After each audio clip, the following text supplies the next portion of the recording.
though up here. Wow. We'll do another slow roll here.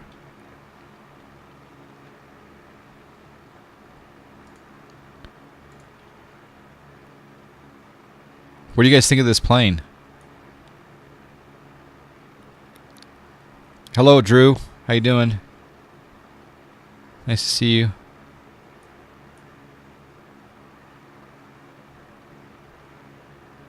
I'm on public beta 5 on my European X-plane, but on my US X-plane I'm on public beta 6. So it's really interesting that my public beta 6 is working perfectly here right now, as you're seeing. Whereas in Europe, if I go to public beta 6, I get the frame drop. So yeah. You have one at the field you work at. It's odd looking.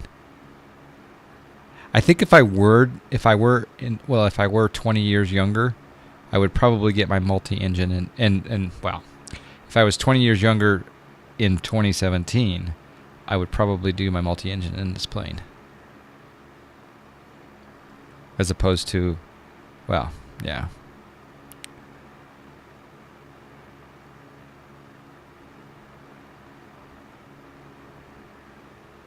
You think it's odd looking? I think it looks pretty. I don't know. I just like it. It's kind of cool. I mean, a lot of people think the B1900 is an odd looking plane, but I like that plane a lot. I love that plane actually. KMLD scenery from yours truly is on the Gateway.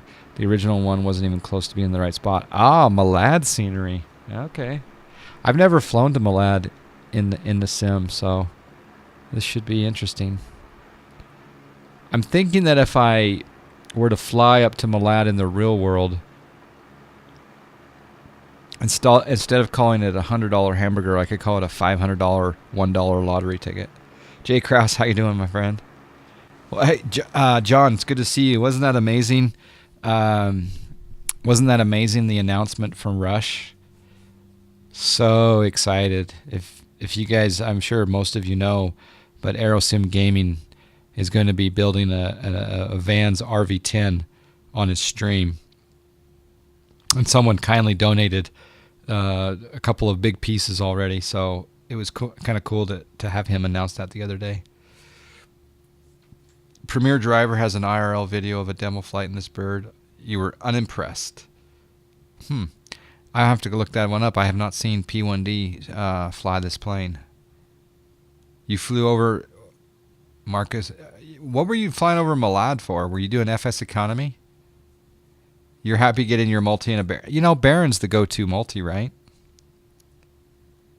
In fact, Baron, I think, would Baron be cheaper than this? I don't know. You had to redo it? Well, I'm glad that you did. I'm going to have to download it. So is it the only MLD on the forums, Marcus? If you were 20 years younger, you could have bought Amazon stock at $4. Yeah. The problem with buying stock at Amazon at $4 is I would have sold at $16. That's the problem.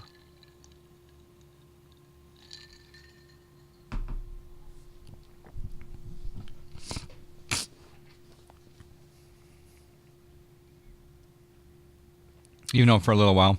Yeah, I was excited. I think that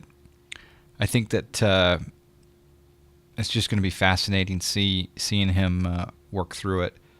I think he made a good point, though, the other day. It's like you can't watch someone do something very... I don't know. It's the kind of thing where I'll tune in for like an hour or so.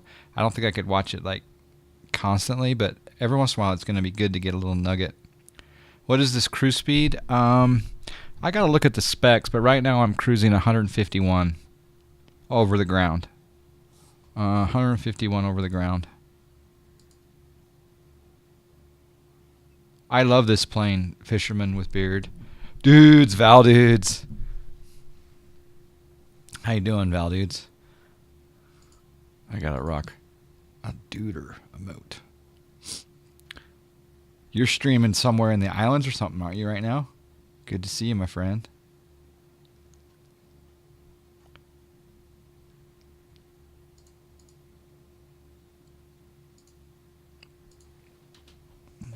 Yeah, I really like this plane. In fact, this is going to go in. This is probably going to go into my top 10, believe it or not. It's going to probably go into my top 10, and mostly because it's the, like I say, it's the first payware aircraft with the G1000. So applaud them for putting the G1000 in first. The steam gauges on the bottom look squished. Yes, I noticed that same thing. I thought that to myself.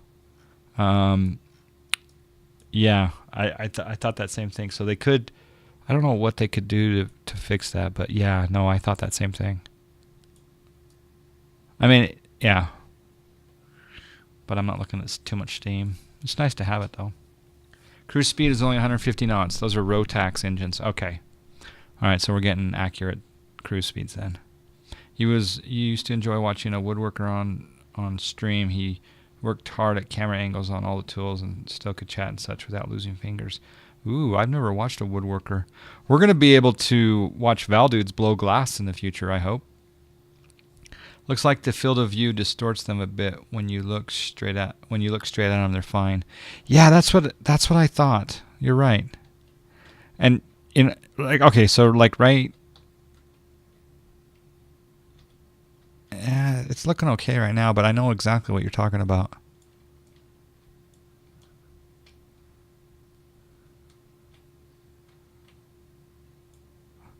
That looks a little bit distorted there, the aspect ratio.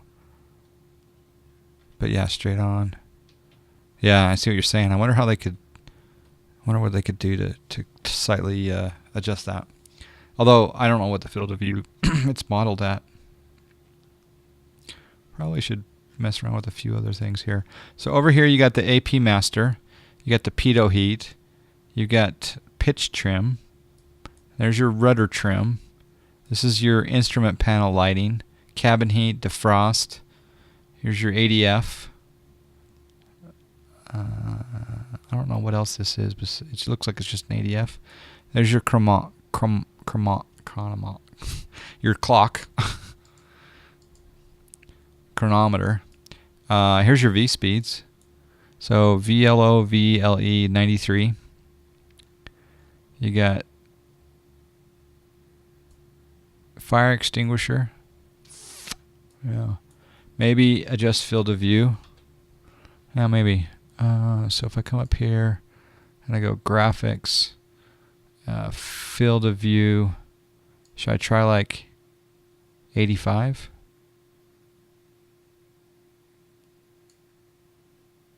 Or should I reset? Ooh, look at that.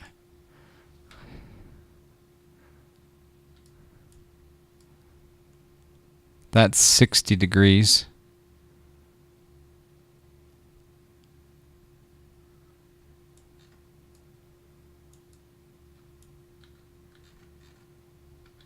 Yeah, that field of view won't work for me. Field of view, let's go. Can I plug in 80? Yeah, I can. 80. Yeah, I'll have to mess around with it. There's the default view, Shift 9. I'm going to go up just a little bit here. Okay. Oops. Shift 9. Up just a little bit. Angle that up just a tad.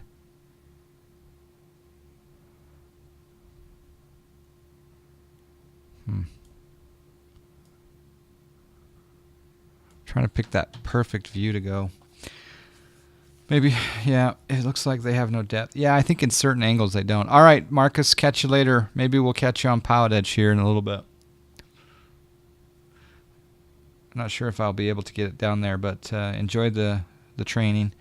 All we need is an SR-22 for X-Plane and a G1000 and have Cessna rocks. Yeah, exactly. I totally, I'm down with you there.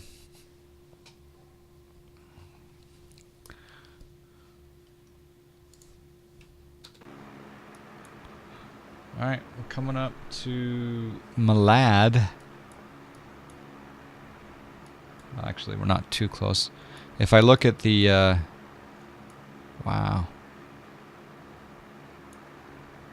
that's kind of cool. If I look at here, it says Malad right here is 15 miles away. So that's kind of handy to have the GPS distance right there. And you guys taught me how to do that. I think I kind of like option number 2 for the wind. Although the crosswind component might be handy also. Interesting.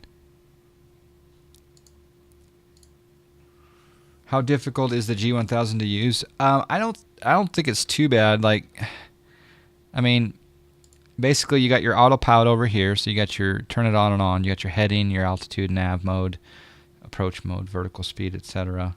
And all these dials, you can use your scroll wheel, and you can click on the knobs as well. So it's definitely not a GNS 530, but I think you'll enjoy the learning of it, actually, Rudyism. You have your autopilot also over here, and you get your engine gauges. And then, of course, I can change my range here. And there's our path. We're going to come up here, we're going to hit Malad, and then we're going to turn and we'll come down southeast to Husam, and then on into Logan.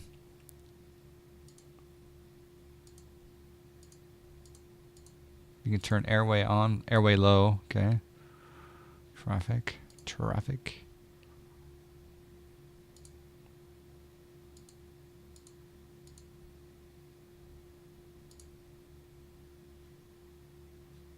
Yeah, it's kind of cool.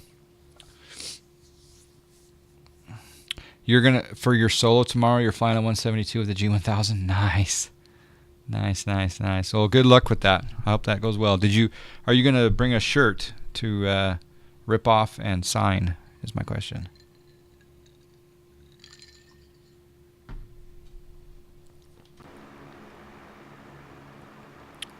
Do a flyby. Move my camera.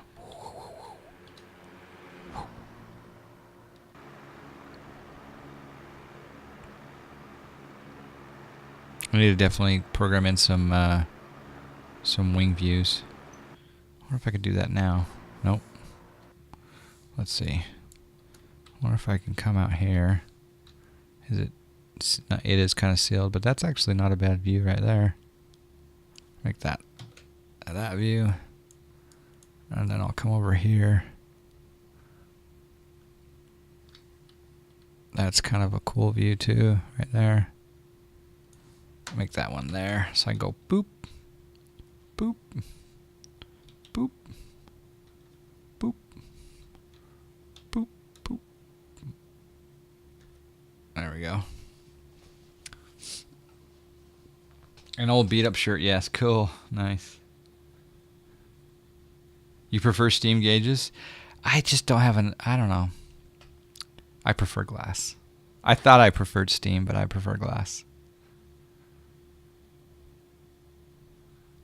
But I'm okay with glass. I mean, anything that gets airborne, except I don't want to ride a missile.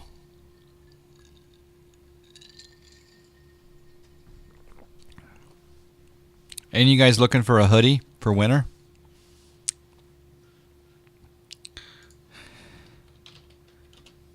Because if you are, you can get one here.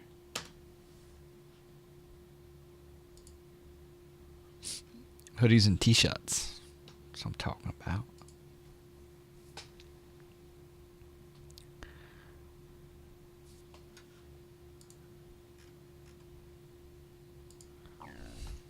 All right, we are 5 miles from Malad. I think whatever you've flown the most is what you prefer. Probably.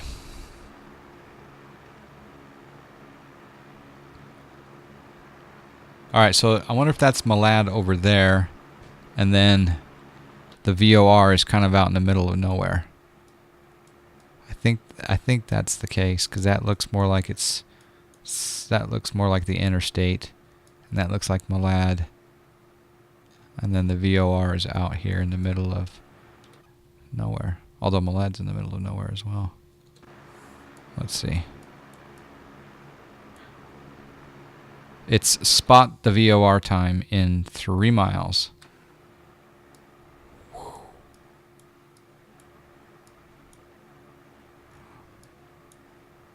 car.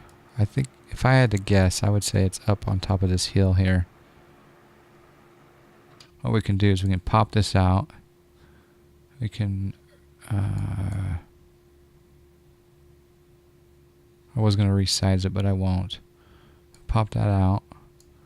And we'll go shift. Oh, that won't work. Alright, let's look for it. It's supposed to be in 1 mile. It's got to be directly below us there.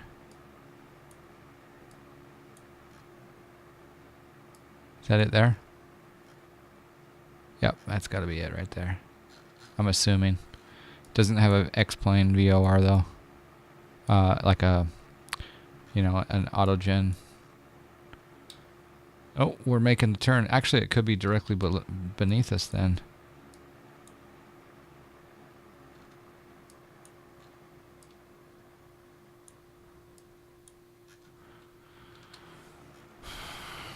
Sorry if I'm doing this. It's kind of...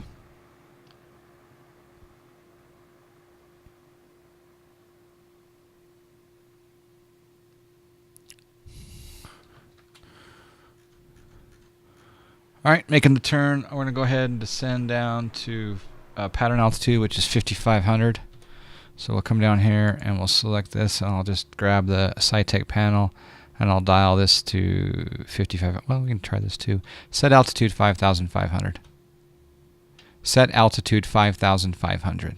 Altitude 5,500 feet. Bring back the throttle a little bit. I could bring up this and go procedures, select approach. What should we do? The RNAV or the ILS? Let's test the ILS, I guess. Enter ILS. ILS from Husum. Enter.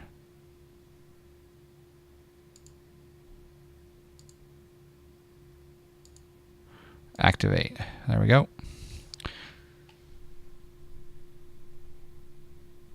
I'm going to bring up the ILS chart on my ForeFlight. And we want to be at cop key. We want to be at low sig at 7,600. Okay. So actually, we'll put this, we'll dial this back up to 7,600.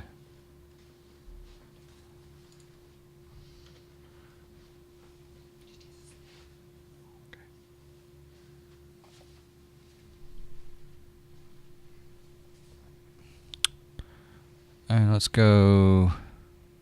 All right, there's the GPS.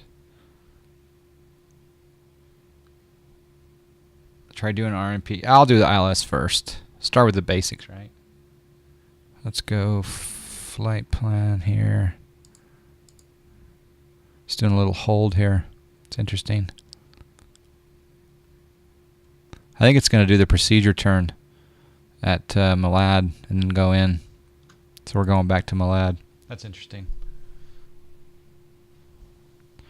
Let's verify that though. Flight plan. Yeah, Malad, Husum. Probably shouldn't be at 7,600 right now.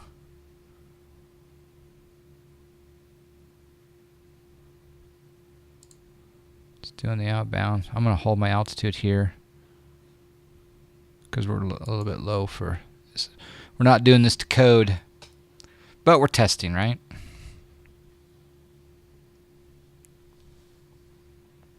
Let's see if it flies this. All right, there's the turn.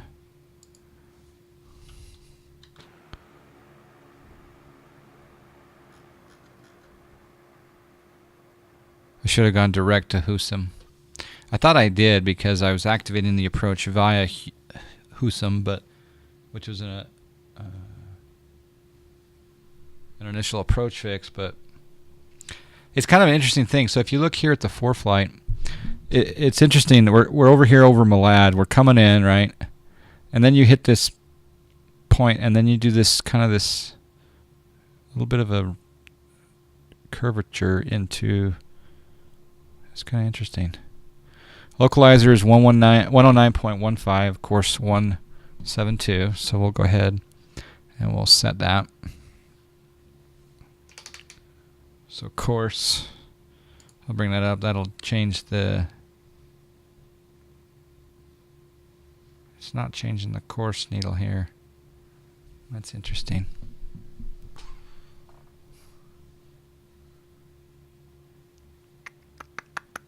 Alright, I'll have to do it the old-fashioned way.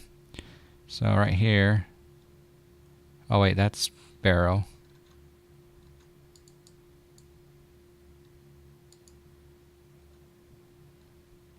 There's Barrow. Huh.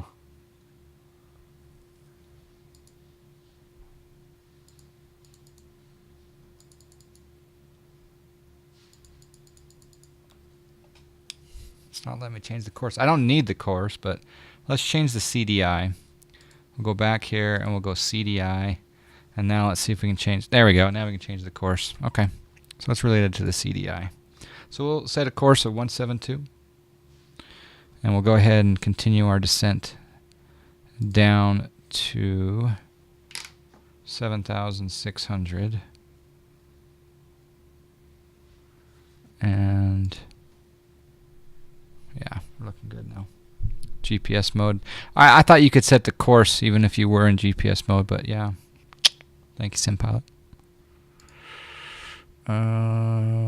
Flight plan. Okay.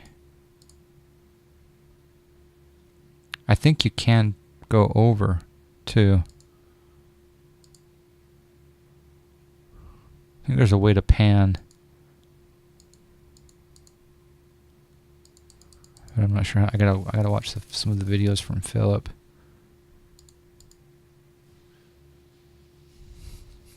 Seems like it's off.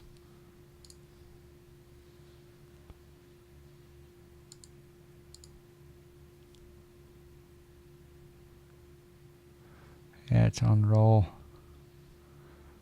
All right, so we want to be on GPS for this still. And then nav. Yeah, okay. I thought it would still follow like the GPS track even though we had CDI in there, but yeah, that makes sense. With the autopilot slave to the GPS, you won't be able to change the course. Yeah, okay. It's good stuff.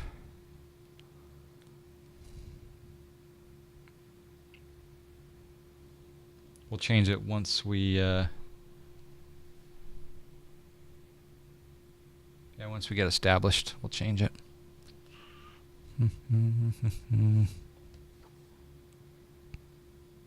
It's kind of cool.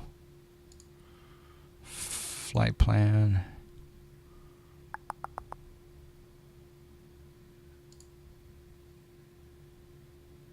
And actually, we shouldn't be at this altitude right now because the minimum vectoring altitude is 10,000. So if I was on Pilot Edge, they wouldn't get me down to 7,600 quite yet. They'd wait till I was up and around some of this terrain before I got down to 7,600. So that's good to know. And Pilot Edge will bring you all the way to the approach, and then of course when you're going to be handed off to tower, that's when you lose the Pilot Edge coverage in a field like this. But like in the real world right now, I don't even know if this field's open. I think it's open during the day, but never mind. This doesn't have a tower. This just has Unicom.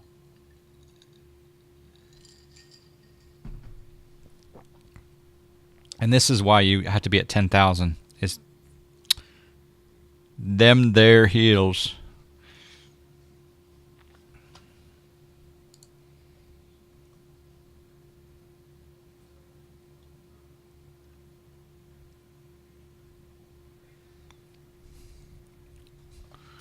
Yeah.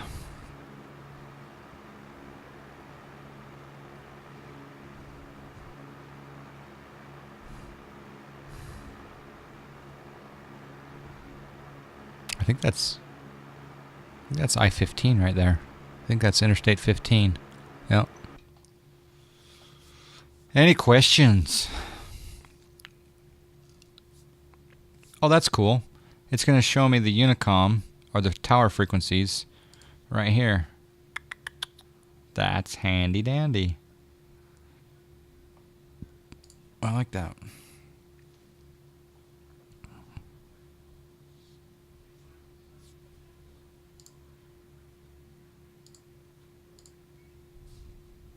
Yeah, see, we're gonna. There's no way we'd be on an IFR flight plan at this altitude. We'd be at 10,000. It's okay. We're testing.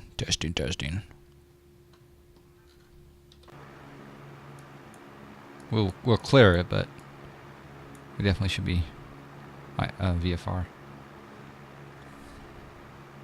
Ooh, she's a turning.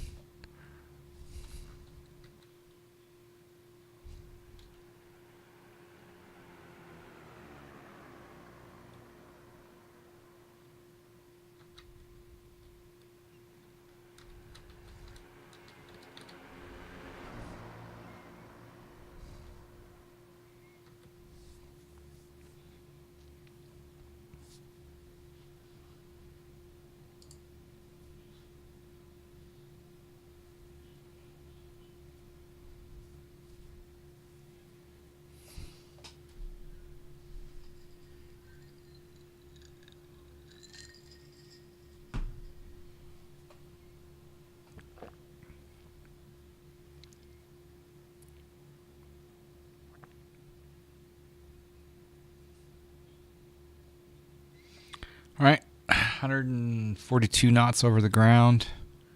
We're just making this little nice arc. As you can see here on the ForeFlight, we're making the arc right around. We're gonna go to Jinug D005R, and then Losig, and then on down into the runway. Once we get down to about, well, right here, about 6-7 miles out, we'll then go into that GPS, or the ILS localizer mode.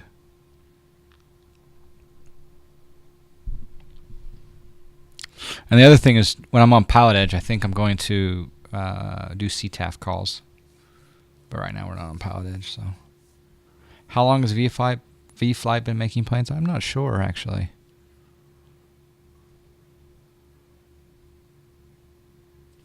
Yeah, I'm not sure.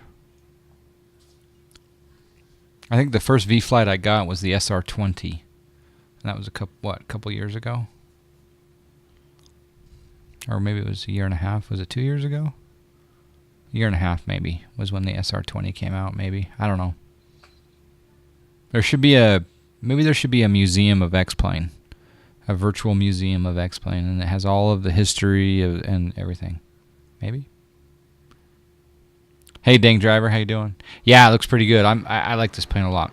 It's quickly becoming one of my faves. It's in my top 10 for sure.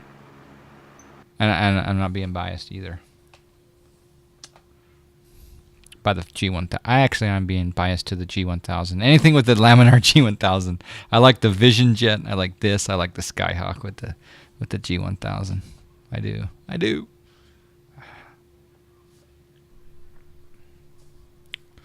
All right, we're gonna.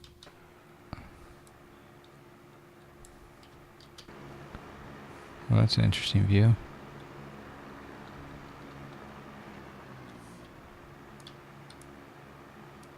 Oh, it does have FCOM sounds, because you can see the sounds. Either someone's using a vacuum upstairs, or the sounds are changing based on distance.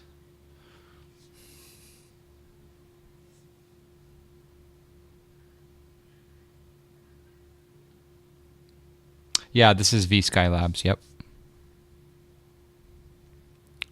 Yep, this is VSKYLABS. I have a couple of other their products, I believe. You can see the sounds. That's a good quote right there.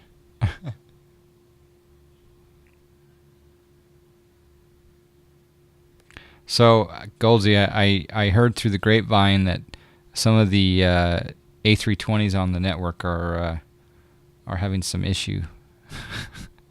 Maybe it has a lot has to do with that older air rack. Are you finding that the A320s are having some issue? I love that A320. Oh, I love that A320, and it's my number one. But this P206 is right up there, and it's a good price too. I believe this one is it 29? I believe this one is $28.50. $28.50. Yeah, right there. $28.50. That's a good price for the first payware aircraft with a G1000. All right, we're gonna make a turn up here.